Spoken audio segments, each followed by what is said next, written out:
All right, welcome back to Politics and Profits, everyone.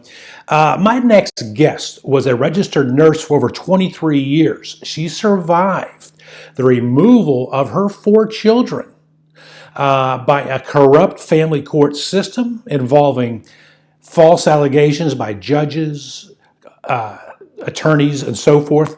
She is author of the book, Dismantling the Family Court Corruption, Why Taking the Kids Was Not Enough. That book, by the way, is in the process of being made into a movie by producer James Russell, by Monk's Motion Pictures out of Canada. Let me welcome from Pittsburgh, Maryann Petri. Maryann, nice to have you with us. Thank you for having me. You know, it's quite a bombshell of a sentence or two that I just put out there about what has happened to you. Why don't you go through and step us through the removal of 4 kids, the mother of 4, the removal of 4 kids, judges, you say, lied, attorneys lied. This is quite a story. It was an unbelievable story, and the book had to be written because so many people were asking what happened. And what happened was a false allegation, which led to an indication of emotional child abuse by CPS. And what that did was suspend me from my nursing career. And then what happened then was I had to go to court while my ex-husband was removing my children from me, stating that I was mentally unstable in so many words. And also the caseworker was as well. So what led to this? If you don't mind my asking, was there a drug issue, a drinking issue? What led to the husband saying such an extreme statement and the CPS worker and the courts agreeing? Well, there was no issues with drugs or alcohol. Never has been. I had, it's kind of difficult to explain because his wife worked in the courthouse. And the only thing I can figure is there was a lot of things going on. He did not like it when I remarried. And it just blossomed from there when I remarried.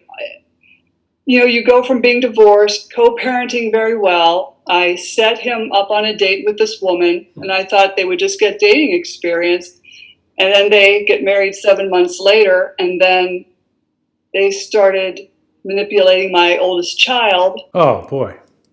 And they were manipulating her, and I really didn't realize it because parental alienation is so insidious, you don't really see it coming.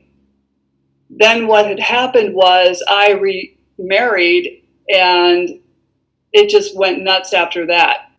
And Maryann, what happened in the court system? You said the judges were, corrupt, the attorneys. Give us an example of what happened. That's terrible to hear.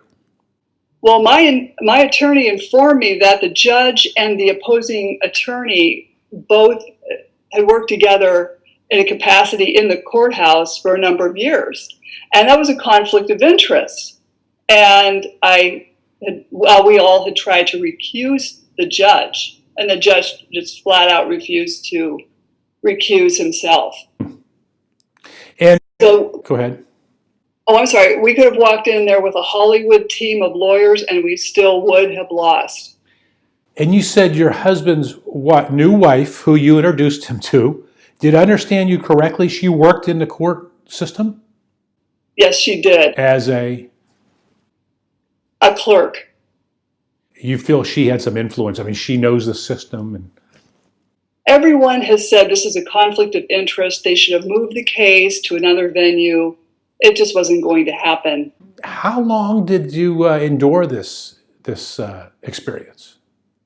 This went on actually from 2013 up until 2017 and 18. Oh, wow. I would have to say, or even last year. I'm sorry, it's gone on that long. You know, we live in an environment today, especially where I'm at in California, where the family court systems tend to put the thumb on the scale towards the mother.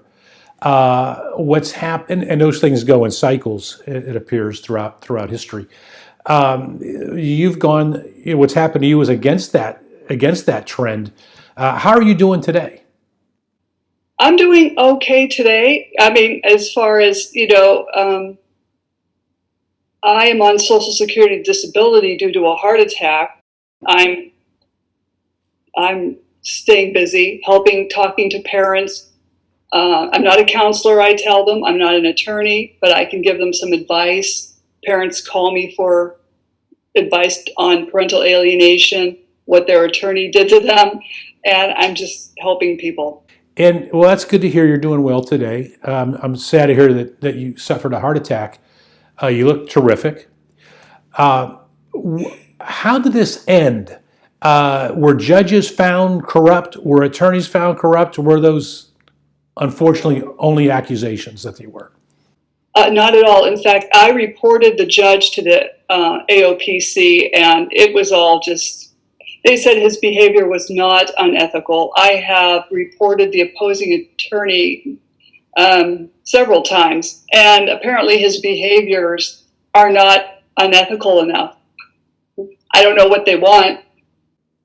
How's your relationship with your 4 kids?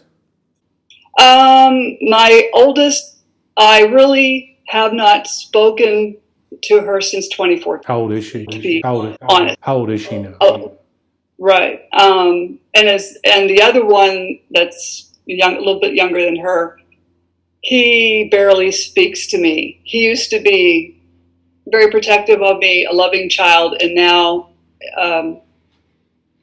he just is distant. He goes in and out of my life.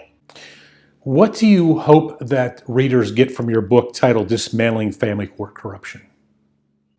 Well, I hope they see that this is a self-help manual when they are traveling through family court. And there's the mistakes I made, and I'm explaining how not to make these mistakes. I have cited psychologists and journalists talking about family court and its effect on children and the parental alienation aspect of it as well. And it's a learning tool. You know, Maryann, you've been through a lot for a parent, for a mother. You seem like you're holding up extremely well on outside appearances. We thank you for joining us. The name of the book is Dismantling Family Court Corruption, Why Taking the Kids Was Not Enough. It's available, ladies and gentlemen, at Amazon, Barnes & Noble, Kindle. And as I mentioned earlier, Canadian producer James Russell of Monk's Motion Pictures is in the process of making this into a film. The film already has a title, as I understand, called Custody Denied. I think you're doing a terrific, you've taken a horrible situation and you're making the best of it by taking your experience, Maryann, and teaching other parents out there what to learn, how to navigate through that landscape that you went through. And I tip my hat to you. Thank you. Thank you so much. We'll have you back. I wanted to introduce the concept and what happened to you to our audience. I'll give you the final word here. Anything you want to say? Well, I want to say that within reading this book, I hope it does help and give you guidance on what to do and what not to do. And when it comes time to representing yourself, what to do and what not to do. And the red flags of the parental alienation when your child starts behaving differently. And maybe you can correct that and maybe change it for the better. Sounds like great advice in terms of what you're offering. Maryann Petri, we thank you for joining us and we look forward to speaking with you again. Thank you so much. Broadcasting from the Liberatory CPA studios, back with more after this. Politics and Profits with Rick Amato is brought to you by Liberatory Accounting, the IRS problem solvers. To find out how Liberatory Accounting can help you, call 877-6-SOLVER. That's 877-6-SOLVER.